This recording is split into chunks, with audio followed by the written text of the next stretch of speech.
Bonjour à tous, c'est David, bienvenue dans cette nouvelle vidéo. Aujourd'hui nous allons parler du petit déjeuner idéal. Donc qu'est-ce qu'on doit manger le matin et est-ce qu'on doit vraiment prendre un petit déjeuner? On va voir tout ça ensemble. On a tous entendu dire que le petit déjeuner était le repas le plus important du matin. Alors ça dépend. Ça dépend de quoi? Ça dépend de nous. Ça dépend de notre âge, de notre activité physique, de nos horaires, de notre génétique. Ça dépend donc de plein de choses et on ne peut pas faire une règle absolue qui sera valable pour tout le monde. Alors je vais commencer par vous lister tout ce que j'ai pu prendre comme petit déjeuner ces 30 dernières années. Il y a eu vraiment beaucoup de choses. Autant il y a des personnes qui vont prendre toujours la même chose. J'ai des amis qui, à 30 ans passés, continuent à prendre leur chocolat au lait le matin avec leur tartine de confiture. Moi j'ai testé énormément de choses. Et en préparant cette vidéo, je me suis rendu compte que j'avais vraiment testé beaucoup de choses. Alors quand j'étais adolescent, je prenais du chocolat au lait chaud avec des viennoiseries, je prenais aussi un verre de jus d'orange. Alors tout ça, c'est quoi? C'est des sucres rapides, c'est indigeste, le jus d'orange il va perturber la digestion de tout le reste. Et puis c'est des viennoiseries avec du mauvais gras, avec des céréales raffinées blanches, du sucre.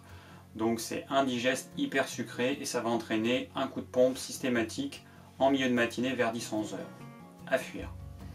Ensuite j'ai pris du thé noir sucré avec de la baguette, du beurre et de la confiture ou du miel. Alors ça c'est pareil, c'est vraiment le petit déjeuner à éviter.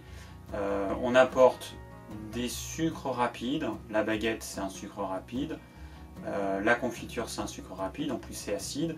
Je prenais aussi un verre de jus d'orange en même temps, donc l'acidité de l'orange va perturber la digestion du pain, donc c'est vraiment très indigeste, ça va entraîner un coup de pompe en milieu de matinée, ça va entraîner aussi des acidités gastriques, donc c'est vraiment à éviter aussi.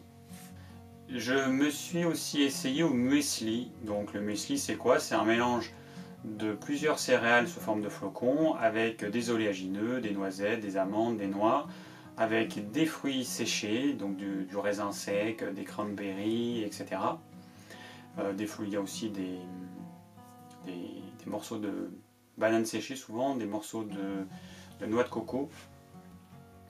Alors ça, je le prenais avec du lait chaud et du coup c'est indigeste en fait. Il y a trop de céréales.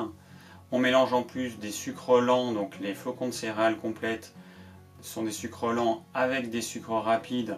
Je prenais aussi du miel, donc c'est un sucre rapide, avec les fruits séchés qui contiennent des sucres rapides. C'est indigeste, la digestion elle va être laborieuse. Et alors, juste une petite remarque, il y a des fois des gens qui prennent des choses et sous prétexte que ça va tenir au corps suffisamment longtemps, ils considèrent que c'est bon. Sauf que dans le cas du muesli, si ça tient au corps, c'est parce que c'est indigeste. C'est que la digestion elle va se faire très lentement, elle va être laborieuse, elle va vous demander beaucoup d'énergie, vous allez gaspiller votre énergie pour rien, donc c'est pas du tout recommandé. Après, j'ai appris ça pendant mes études de naturopathie et puis après dans mes lectures, donc j'ai essayé la crème Boudwig. Alors, je pense qu'il y en a qui ne connaissent pas ce que c'est. Donc la crème Boudwig, elle a été créée par le Dr Kousmine et puis elle était donnée aux personnes atteintes de cancer. Et comme ces personnes avaient des améliorations, il y en a qui se sont dit, même si j'ai pas de cancer, si je la prends, ce sera bon pour moi, ce qui est complètement faux. C'est comme si on donnait un médicament contre le cancer à quelqu'un, et puis qu'on se disait, je vais prendre ce médicament, parce que si ça soigne le cancer, ça me fera du bien. C'est complètement idiot, donc il faut faire attention aux raccourcis qu'on fait parfois. La crème Boudwig, c'est quelque chose qui est indigeste. Vous mélangez des céréales crues que vous avez moulues. Donc vous prenez des grains de blé, pas cuits, du blé, vous le réduisez en poudre, vous mettez ça avec du fromage blanc, de la banane écrasée, des oléagineux, donc des graines de tournesol, des noisettes, des amandes, avec de l'eau. Généralement je le faisais la veille, comme ça les céréales avaient le temps de commencer à un petit peu fermenter. Alors c'était vraiment pas bon, franchement c'était pas bon, et en plus c'est complètement indigeste. On mélange des céréales crues, donc pas cuites, de la farine en fait, c'est comme si vous preniez de la farine, sauf que là l'intérêt c'était que ce soit fraîchement moulu.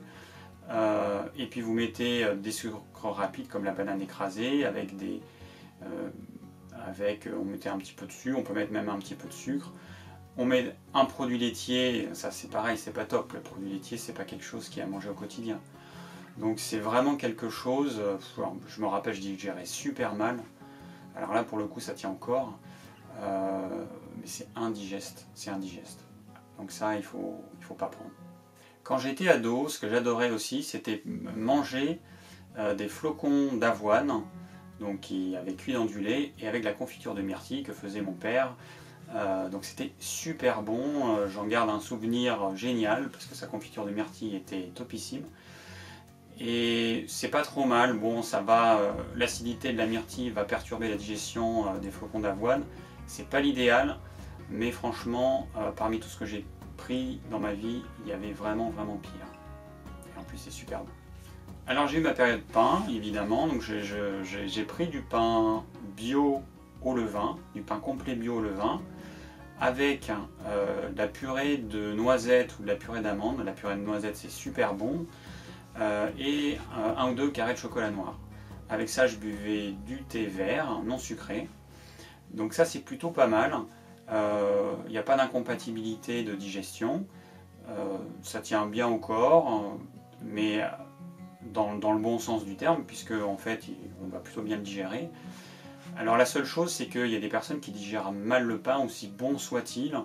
Il y a des personnes qui vont mal le digérer, vont s'en rendre compte parce qu'elles vont avoir des acidités 30 à 60 minutes après. Du coup, il faudra trouver autre chose.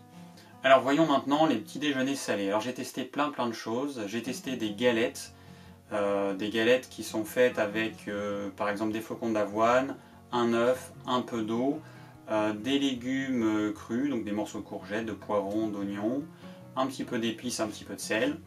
Donc vous faites votre mixture, vous mettez dans une poêle avec un petit peu d'huile d'olive, avec un couvercle, et vous faites cuire pendant, je sais pas, 2-3 minutes de chaque côté, ça va assez vite. C'est super bon, c'est digeste parce que là on n'a mis qu'une céréale, on a mis juste des flocons d'avoine, et en plus ils sont cuits. Donc ça c'est vraiment, et en plus c'est complet parce que là vous avez mis un œuf, vous avez mis des céréales complètes, on peut rajouter des graines oléagineuses, on peut mettre des graines de tournesol, des graines de courge. On met des légumes crus qui vont être chauds mais légèrement cuits.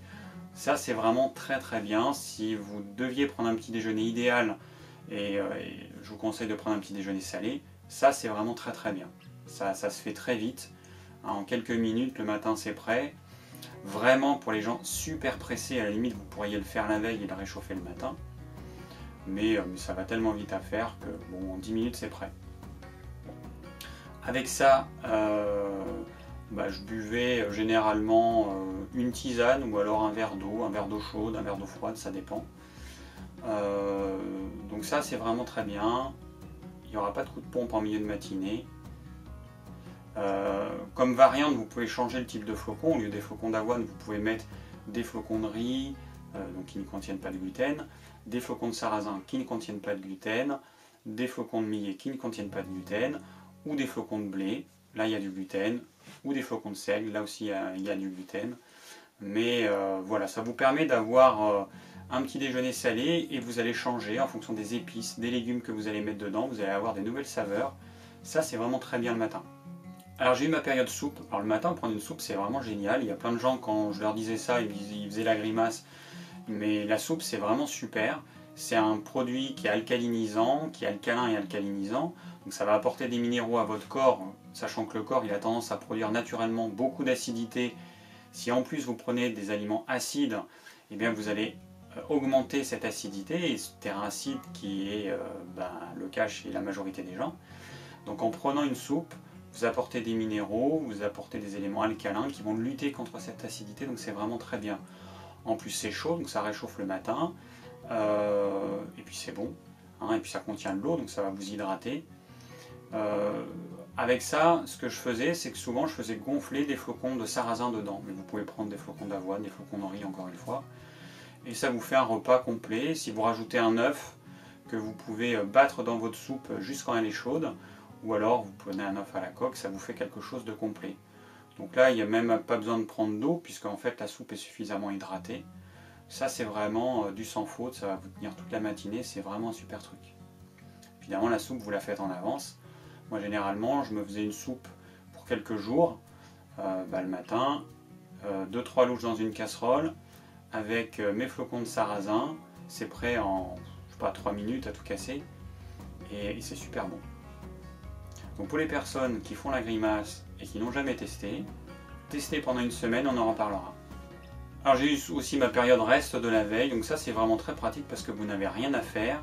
Alors pour peu que les restes soient quelque chose d'équilibré, une pizza je vous le déconseillerais, déjà c'est indigeste, puisqu'on mélange quelque chose d'acide, la sauce tomate, des produits laitiers avec une pâte à pain, là, qui est souvent la farine blanche, donc c'est vraiment à éviter. Mais si vous avez fait un gratin de légumes, un gratin de pâtes, gratin de pommes de terre, chou-fleur, du riz, peu importe, ça vous pouvez le prendre le matin, vous faites réchauffer votre riz, vous faites un œuf en plus, c'est rapide, du riz complet évidemment, c'est rapide et puis ça va vous tenir toute la matinée, vous n'aurez pas de coup de pompe. Si vous prenez évidemment des céréales complètes, si vous prenez du riz blanc, le riz blanc c'est à considérer comme du sucre, c'est un indice glycémique très élevé, ça veut dire que ça va vous faire monter le taux de sucre dans le sang très rapidement, donc votre taux de sucre il va monter en flèche. Le corps, pour lutter contre ça, il va produire de l'insuline, une quantité massive d'insuline qui va faire baisser votre taux de sucre trop bas. Vous allez être en hypoglycémie réactionnelle. Du coup, votre corps va envoyer une décharge d'adrénaline pour refaire monter ce taux de sucre. Et puis votre taux de sucre, il va faire ça en fait. Et vous allez vivre des périodes d'hypoglycémie très désagréables qui vont vous donner envie de manger quelque chose de sucré. Donc c'est pour ça que tout ce qui est blanc, on l'évite. Le pain blanc, le riz blanc, tout ça, c'est à éviter. Le sucre rapide, on évite aussi, si vous voulez avoir toute votre énergie durant toute la matinée. Et puis j'ai eu ma période, juste un verre d'eau le matin, un verre d'eau chaude ou un verre d'eau tempérée.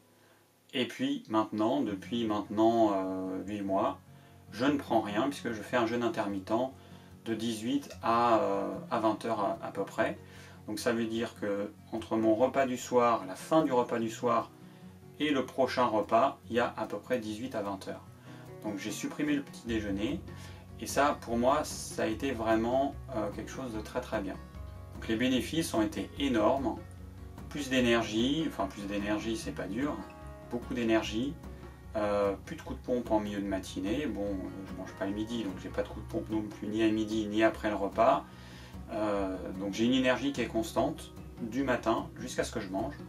Parce que mon corps s'est habitué, évidemment ça se fait pas en 3 jours, il faut le temps que le corps s'habitue, donc quelques semaines à quelques mois suivant les personnes.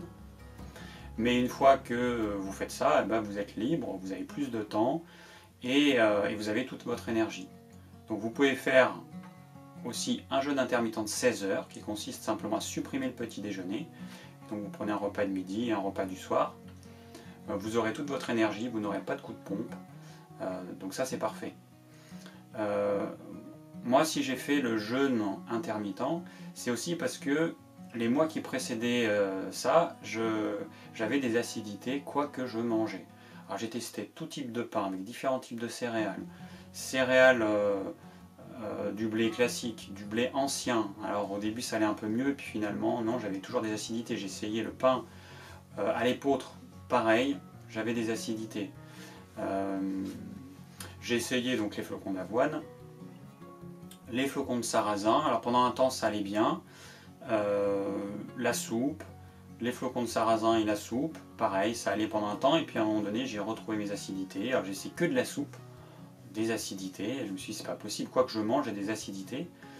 Et en fait j'étais comme conditionné par la société qui me disait qu'il fallait absolument prendre un petit déjeuner, que c'était le repas le plus important, et du coup je me forçais à prendre un petit déjeuner même quand j'avais pas vraiment faim. Et je me rends compte aujourd'hui que c'est complètement débile, qu'il y a plein de gens qui sont comme moi à l'époque, qui se forcent à prendre un petit déjeuner alors que si elles prenaient rien, elles s'en porteraient beaucoup mieux.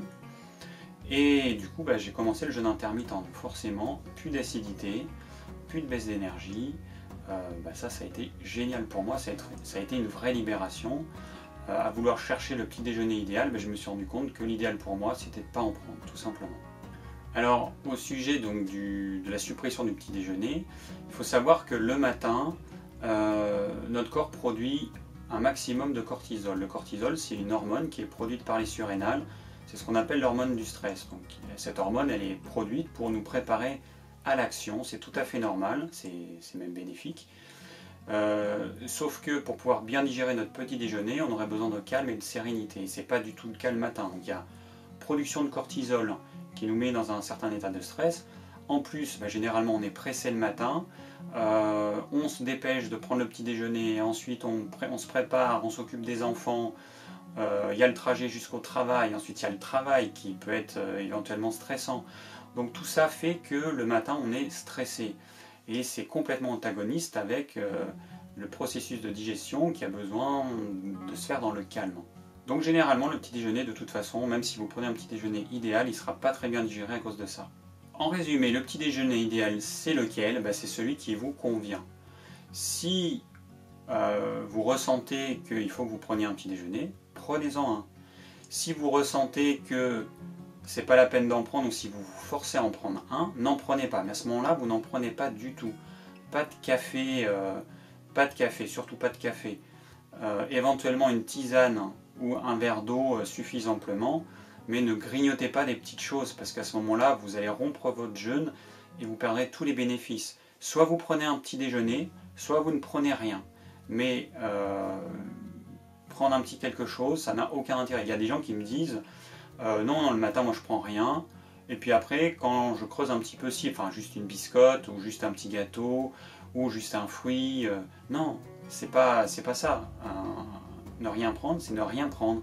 La seule chose, comme je vous le dis, c'est de l'eau, ou une tisane, ou un thé vert bio. C'est tout.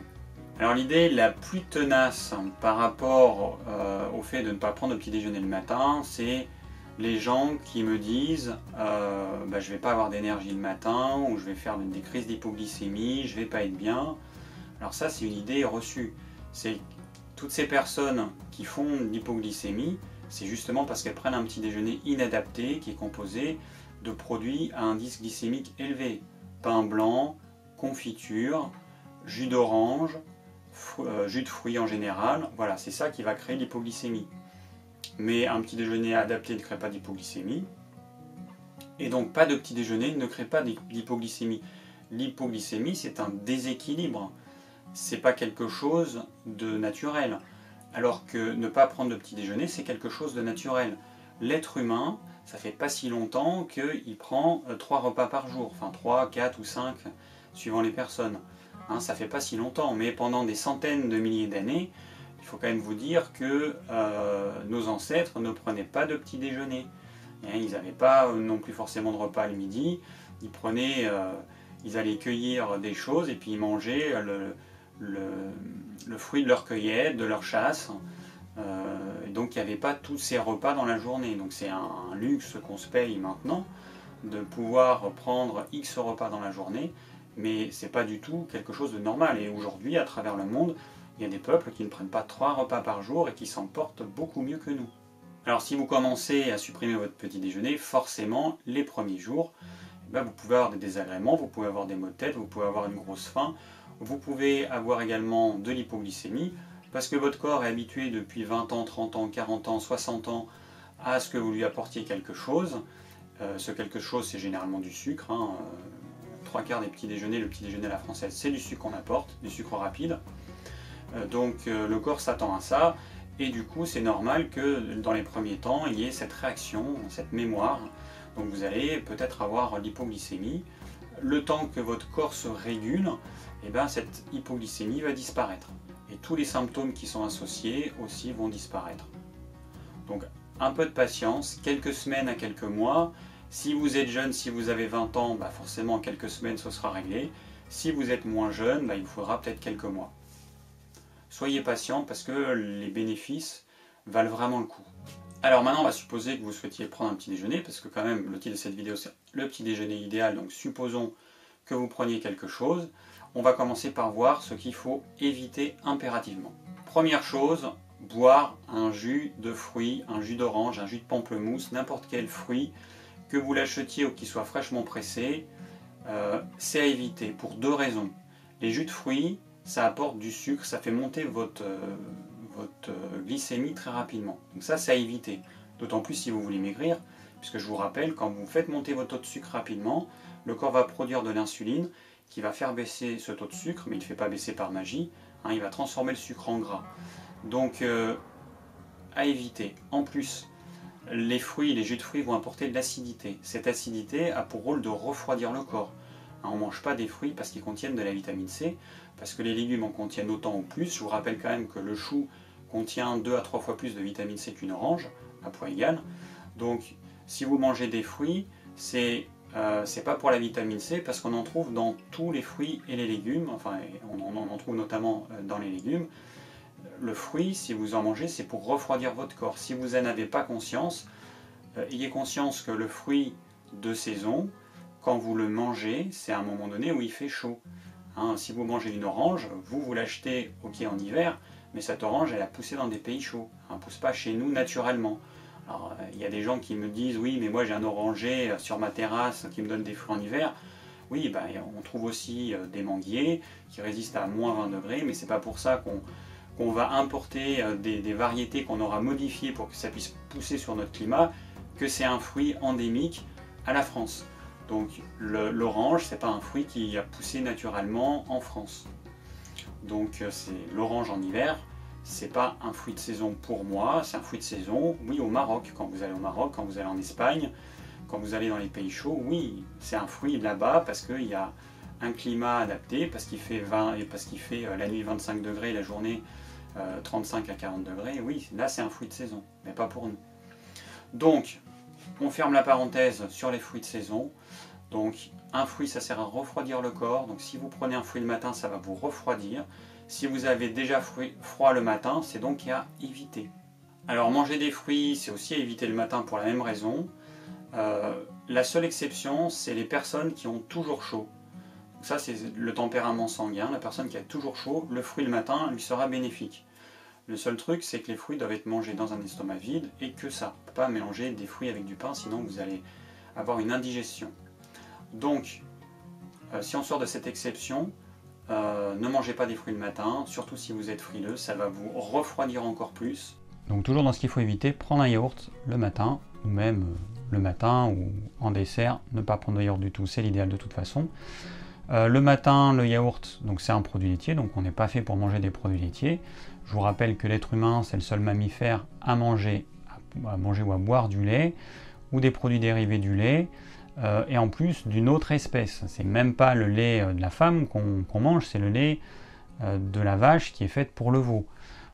Donc ça entraîne plein de problèmes de santé, donc c'est pas du tout recommandé. Il y a plein de livres qui existent là-dessus, je vous recommande de les lire pour vous informer sur ce sujet. Le yaourt, il a subi une fermentation acide, une fermentation acide lactique, donc il produit de l'acide lactique, donc il va vous refroidir aussi, cette acidité va vous refroidir. Donc c'est aussi pas conseillé pour ça, et en plus ça va perturber la digestion de ce que vous prendrez comme céréales, si vous prenez du pain, donc pas prendre de yaourt le matin. Autre point, ne mangez pas de viennoiserie.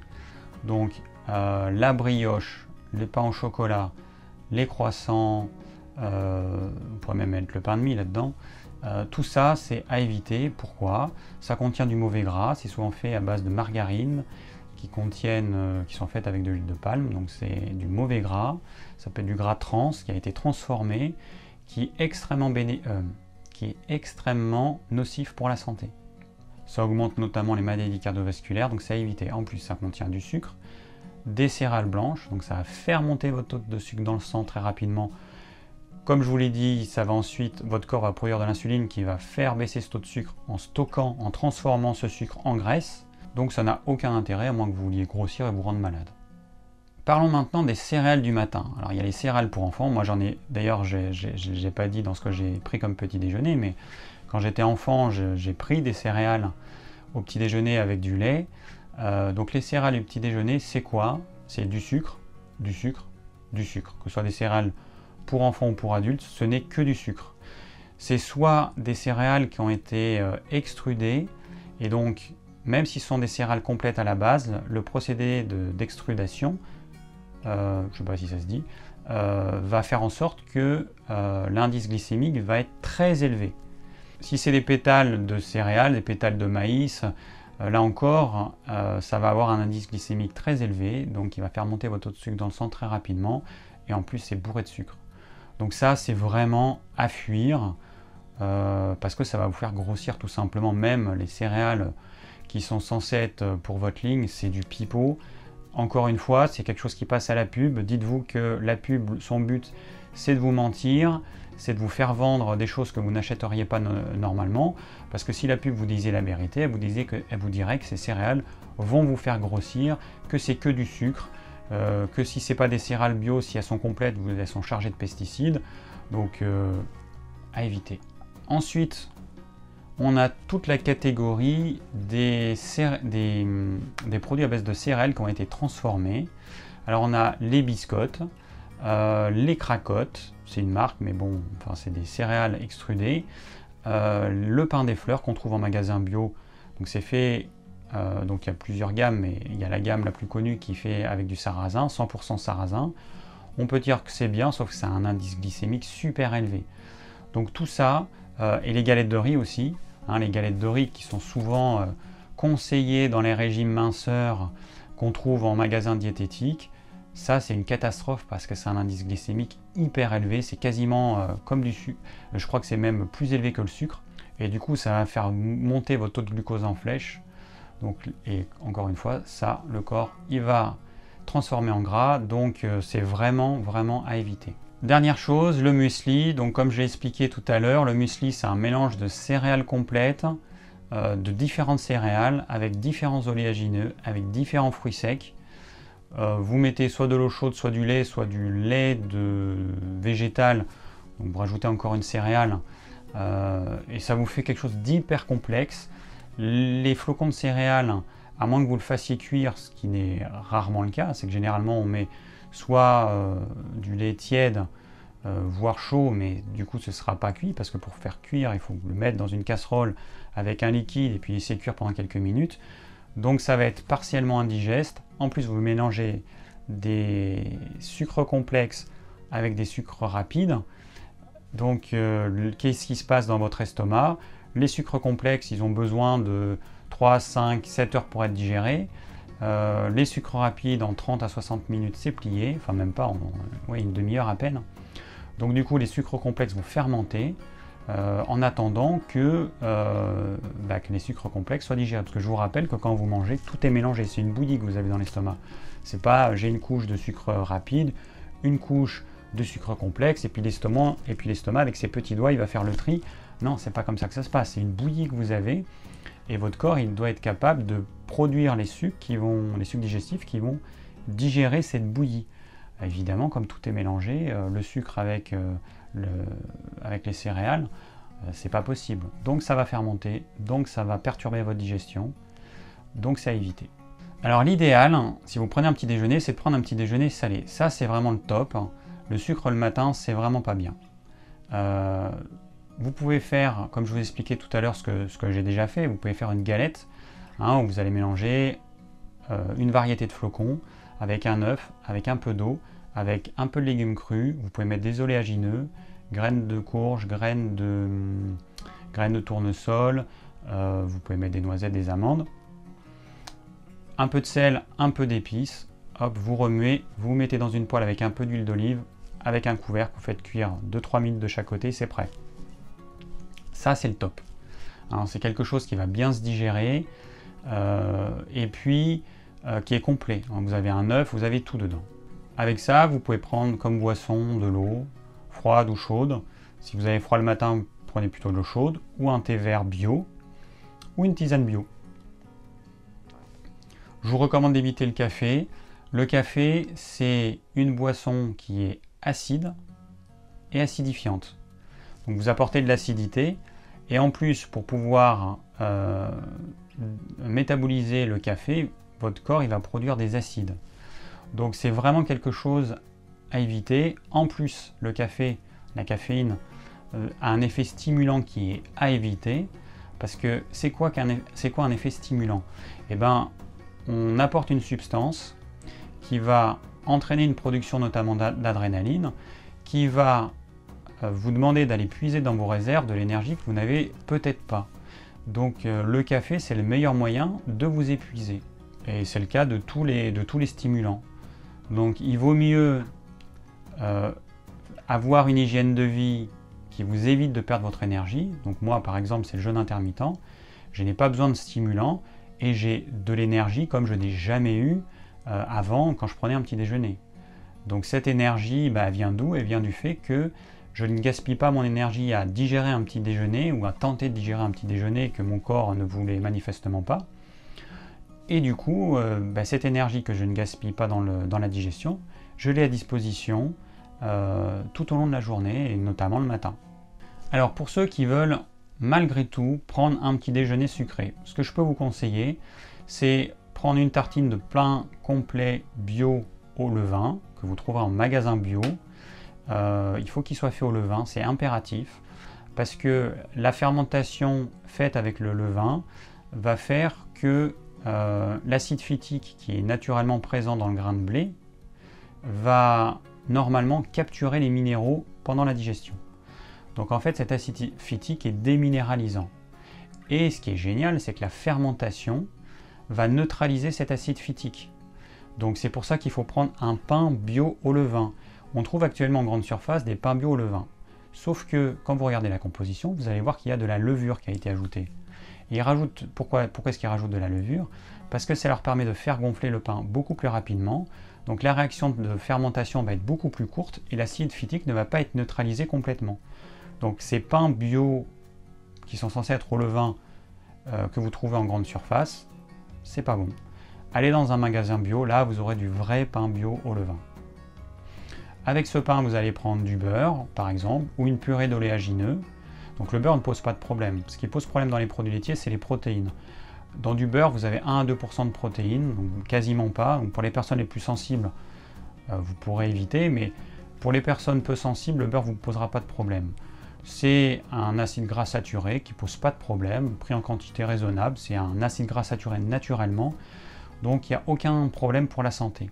Donc vous pouvez prendre pain beurre ou la purée d'oléagineux, purée de noisettes, purée d'amandes, purée de sésame, c'est selon votre convenance. La purée de sésame c'est un peu âpre. Si vous prenez un petit déjeuner sucré, je vous conseille la noisette parce que c'est vraiment bon. Et donc vous prendrez 1 ou 2 carrés de chocolat noir, pas de confiture, pas de miel par pitié, sinon ça va vous flinguer la digestion du pain. Parce que ça contient des sucres rapides, parce que ça contient l'acidité. Et le miel, c'est un produit particulier qui est capable d'être conservé indéfiniment. Pourquoi? Eh bien parce que les abeilles y incluent des substances, des espèces de conservateurs qui vont permettre au miel de se conserver indéfiniment.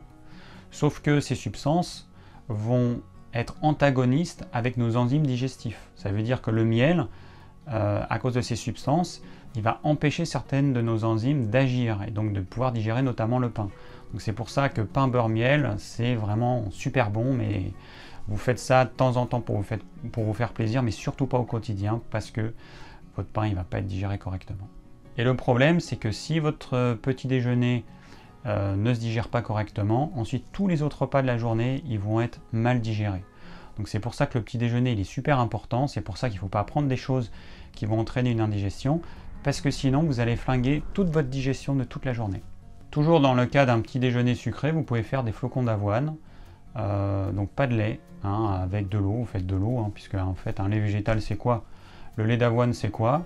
C'est de la farine d'avoine, de l'eau, un peu de gras et un chouïa de sucre. Donc en gros c'est de la farine d'avoine. Donc quand vous prenez des flocons d'avoine, vous avez de l'avoine, donc ça sert à rien de prendre un lait d'avoine avec des flocons d'avoine, ça coûte cher et ça n'a aucun intérêt. Donc vous mettez de l'eau, une pointe de sel, un tout petit peu de sucre, 2 carrés de chocolat noir à 70%, et vous faites cuire ça dans une casserole pendant 1 ou 2 minutes, vous laissez gonfler tranquillement, et c'est prêt. C'est super bon, ça se digère très bien. Alors si ça ne vous tient pas jusqu'à midi, ce que vous pouvez rajouter, c'est 1 ou 2 œufs. Vous pouvez prendre des œufs brouillés, œufs à la coque, œufs sur le plat, ou une omelette. Et là, ça vous fera un petit déjeuner vraiment complet. Donc encore une fois, comme boisson, vous pouvez prendre de l'eau tempérée, alors pas glacée évidemment, tempérée ou chaude, ou alors une tisane bio, ou alors un thé vert bio. Pourquoi je dis bio, notamment pour le thé vert? C'est parce que le thé pas bio Il faut savoir qu'il y a des substances qui sont interdites en France depuis des décennies, comme le lindane, qu'on retrouve dans les thés non bio. Ce sont des pesticides qui ont été interdits à juste titre, hein, parce qu'ils sont cancérigènes. Et vous allez retrouver des substances indésirables dans ces thés non bio. Et en plus, vous allez retrouver un cocktail de substances. Ce n'est pas un pesticide, ce n'est pas un produit chimique. Vous allez avoir un cocktail. Et on sait que, aujourd'hui, on sait, il y a des études qui l'ont montré, que quand vous prenez plusieurs pesticides en quantité infime, donc chacun isolé vous poserait pas de problème parce que la quantité est infime. Par contre, l'effet cocktail fait que même si c'est en quantité infime, ça va avoir des effets cancérigènes. Donc c'est pour ça qu'il est impératif de prendre du thé bio, du chocolat bio, parce que ce sont des, ou même du café bio, parce que ce sont des cultures dans lesquelles, malheureusement, dans les pays où c'est cultivé, ils utilisent des substances qui sont interdites chez nous depuis très longtemps parce que c'est des substances dangereuses. Voilà, donc on arrive au terme de cette vidéo. Alors si on résume, le petit déjeuner idéal c'est quoi? Eh bien c'est celui qui vous convient.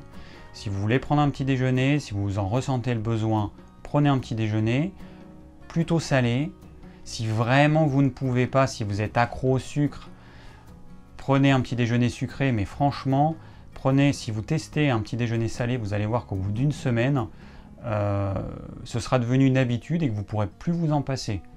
Mais si le petit déjeuner, si vous sentez que ça ne vous convient pas, si vous n'avez pas faim, si vous avez des acidités gastriques, essayez de ne pas en prendre, tout simplement. Vous faites un petit jeûne intermittent, vous prenez juste une boisson ou même rien, puisque moi en fait, le jeûne intermittent, je le pratique. Je fais un jeûne sec le plus souvent, c'est-à-dire que je ne bois rien et ça pose aucun problème. Alors, j'ai pas encore testé quand il allait faire très très chaud. Si par exemple j'ai transpiré dans la nuit, il a fait super chaud, forcément je boirai un petit peu d'eau le matin. Mais sinon, c'est pas une nécessité. Dites-vous qu'il n'y a pas de règle absolue. Essayez de vous libérer l'esprit de tout ce que vous avez entendu, de tous les dictates de la nutrition. On vous dit qu'il faut boire 1,5 litre d'eau par jour. Moi, j'en suis très loin maintenant. Pourtant, j'ai fait ça pendant des années. Simplement, je me suis rendu compte à un moment donné que ça servait à rien, que ça me posait des problèmes. Donc, oubliez tout ça. Ayez l'esprit ouvert et soyez à l'écoute de votre corps. Regardez ce qui vous convient à vous, car c'est vraiment le plus important. Vous êtes unique et ce qui me convient ne vous conviendra pas forcément. Donc, testez. Mon but à travers cette vidéo, c'est de vous montrer tout ce qui existe, ce qu'il ne faut pas faire, ce qu'il ne faut pas manger au petit déjeuner et ce que vous pouvez manger. Ensuite, c'est à vous de choisir ce qui vous convient. Je pense d'ailleurs que je vais faire quelques petites recettes, je vais faire des vidéos de recettes de ce dont je vous ai parlé, la galette du matin par exemple. Je vais faire une recette, une vidéo et puis peut-être aussi les flocons d'avoine avec le chocolat. C'est très simple, mais une petite vidéo, peut-être que ce sera plus parlant pour vous. Donc si vous voulez ne pas manquer toutes mes futures vidéos, n'hésitez pas à vous abonner et puis à cliquer sur la petite cloche pour être averti dès qu'une vidéo apparaît sur YouTube. Merci d'avoir suivi cette vidéo, j'espère qu'elle vous aura plu et qu'elle vous aura permis de répondre à la question « Quel est le petit déjeuner idéal pour moi ?» Si vous avez des questions, n'hésitez pas à laisser un commentaire. Si vous désirez recevoir mes conseils gratuitement pour une alimentation saine, cliquez sur le lien ci-dessous. Et je vous dis à très bientôt pour de nouvelles vidéos.